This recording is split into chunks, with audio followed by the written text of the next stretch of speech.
Hey everybody, welcome back. James Draws Everything. This is James, continuing today with our Drawing Every Country in the World's Flag series, progressing forward ever so much.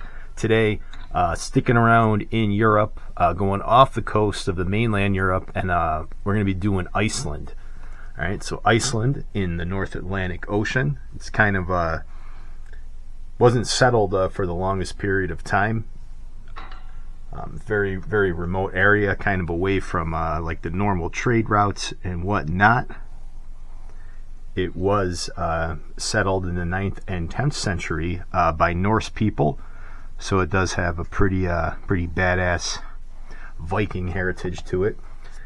And this flag probably looks similar to a couple that you've seen already, and the reason for that is it is the Dannebrog, the Danish flag, the Danish cross.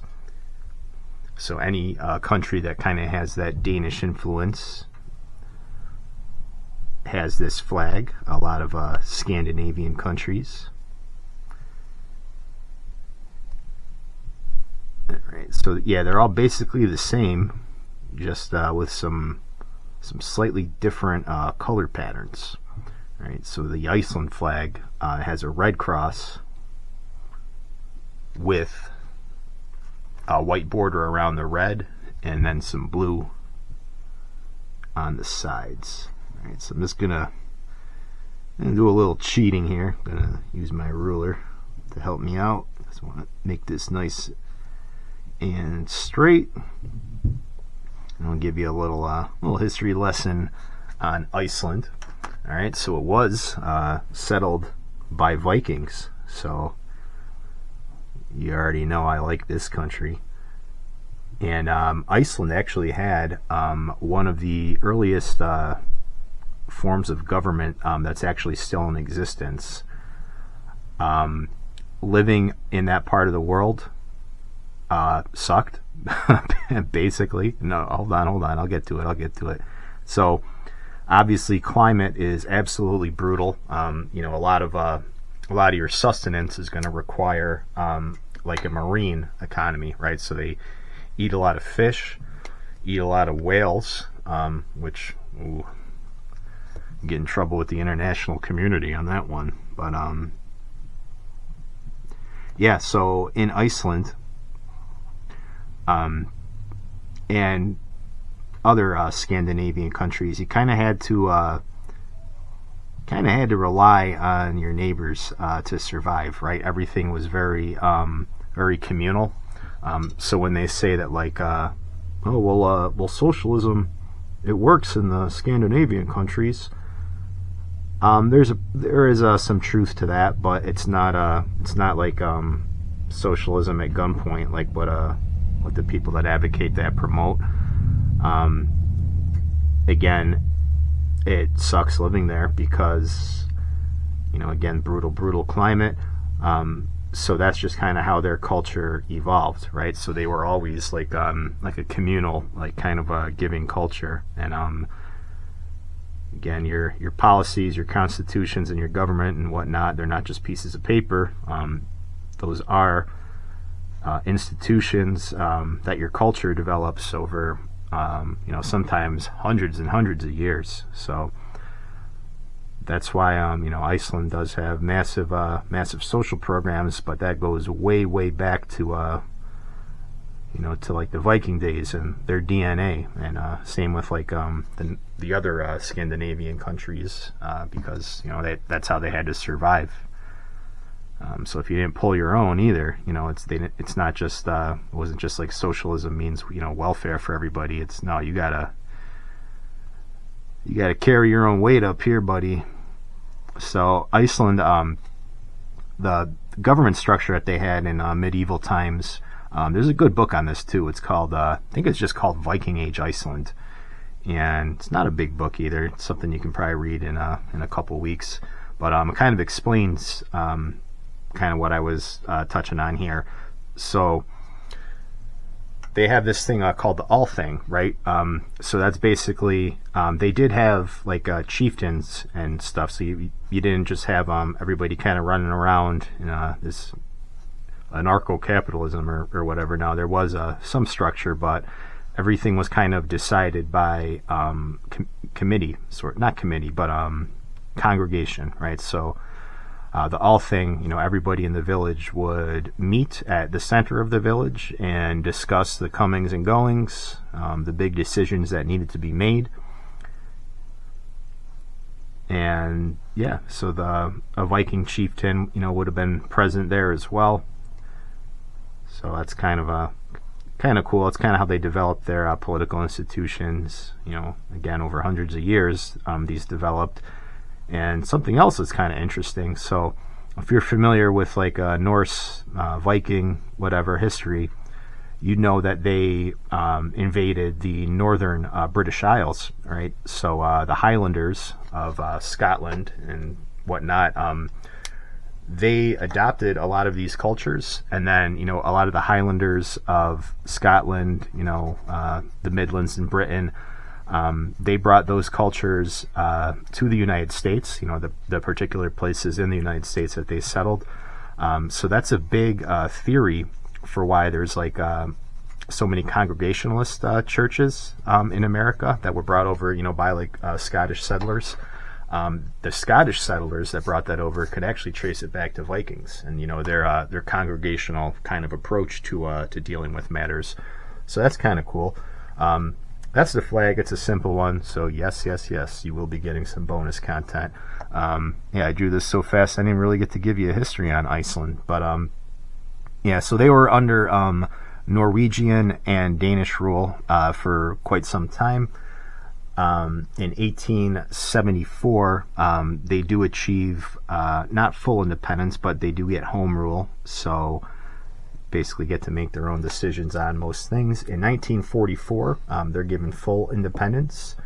Again, it's a very, very high trust society due to the, years and years or hundreds of years of developing their culture and their political institutions.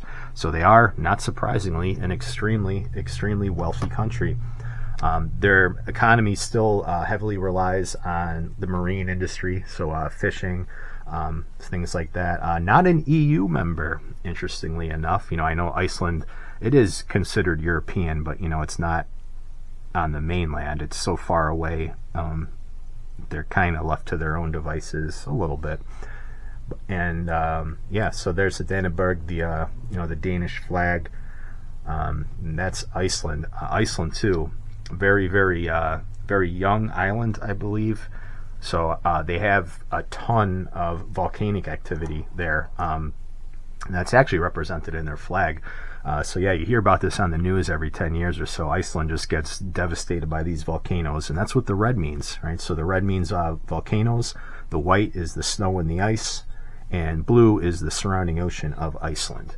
So volcanoes, snow and ice, oceans, that actually kind of sounds pretty metal. It sounds pretty Viking. So let's see what we can do here for our bonus content here. I think we're going to go a little medieval. We're going to draw some Vikings. And if you ever saw the movie, which I recommend, The Norseman, that was actually a very accurate portrayal of Norse, like Icelandic culture from the medieval period. And at the end of that movie too, there's like a massive battle, like a massive duel on these like at the foot of a volcano as it's erupting. And you don't get any more heavy metal than that. Alright, so let's just do our Viking here. He's got an awesome helmet.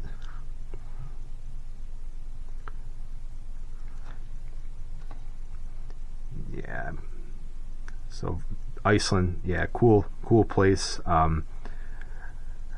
All that volcanic activity and whatnot, that also produces the hot springs that Iceland is somewhat famous for, right? So a lot of tourists, they like going to Iceland for that. One of the few places in the world that kind of has like natural sort of hot springs that they use for like saunas. And all right, so we'll draw this guy's awesome metal, heavy metal sword.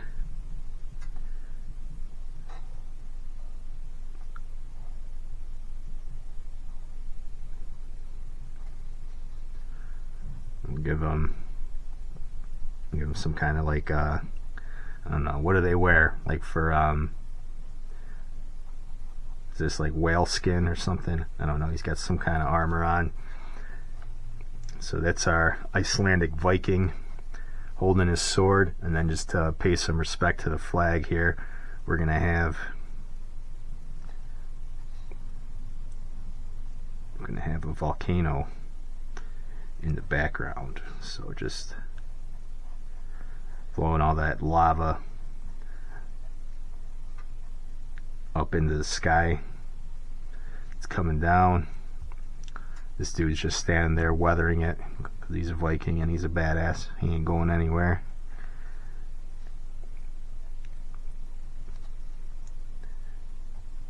And then we got some snow.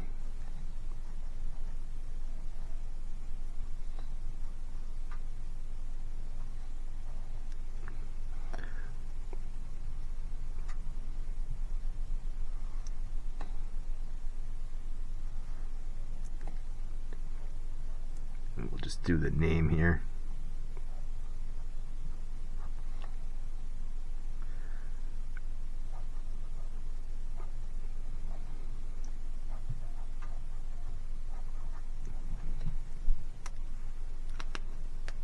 Okay, so we'll hit up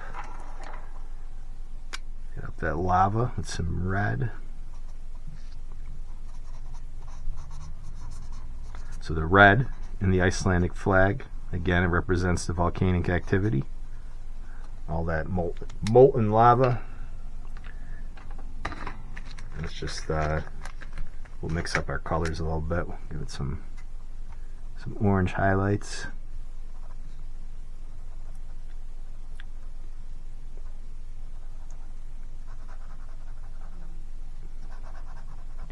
Yeah, so Iceland, when you go there too, you know, like they still have a lot of the names and stuff are ancient. You know, they come from like you know, those ancient kind of Viking traditions, like the capital Reykjavik. You know, they still use those tongues in Iceland. You know, very interesting place, very remote. Actually, let's see if we got a lighter blue than this. Actually, we'll just do it like this. So we're just gonna make like some melted snow. Yeah, and so when they first settled Iceland, I know that there's like a popular myth that like you know, the Vikings went to Iceland and they went to Greenland, and they named Greenland even though it was all icy, and they named Iceland even though there was a lot of you know, greens and fertile land there, to kind of fool people into not going there because they wanted to keep it for themselves.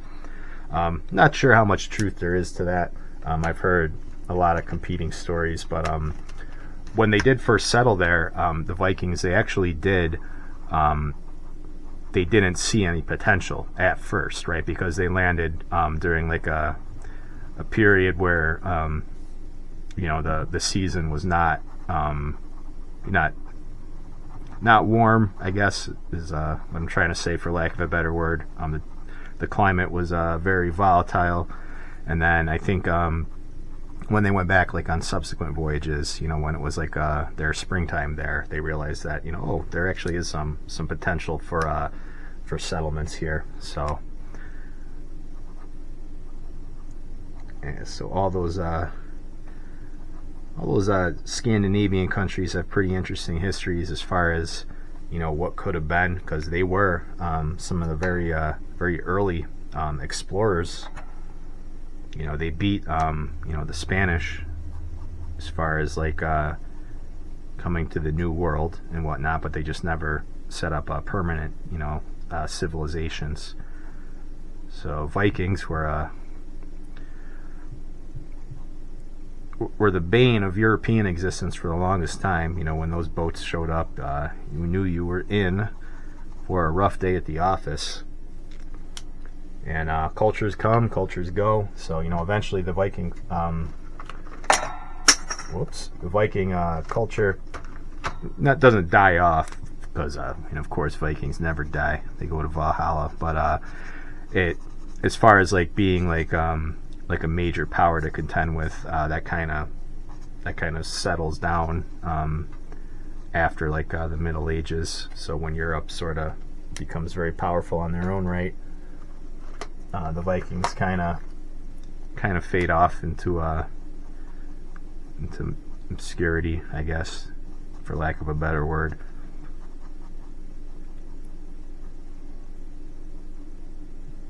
But you still see a lot of romanticization of Viking culture, because you know, it's just cool, right? It's a very warrior culture, martial people, suffers no fools. And again, you know, that the ancient sort of Icelandic culture, you know, you had to pull your own, you know, in that part of the world, or else you'd be left to the wolves. Where's my gray? Here we go. All right. So yeah, just giving them a Viking helmet. Yeah, you got Minnesota Vikings, right? So we still like the Viking culture today. You know, we talk about them in heavy metal. They're on our football teams. Always considered like a real badass people. So there's just a quick Viking to kind of represent the flag here. Let's see. I'll just hit it off with one more color. Yeah, so again, the Dannebrog in this particular case, in the Icelandic flag, the red represents the lava, blue represents the surrounding oceans, and the white represents the snow. So there's your Viking, your bonus Viking for the day. And then there's the Icelandic flag. So let me know what you think. Like, comment, and subscribe, and I will catch you on the next video.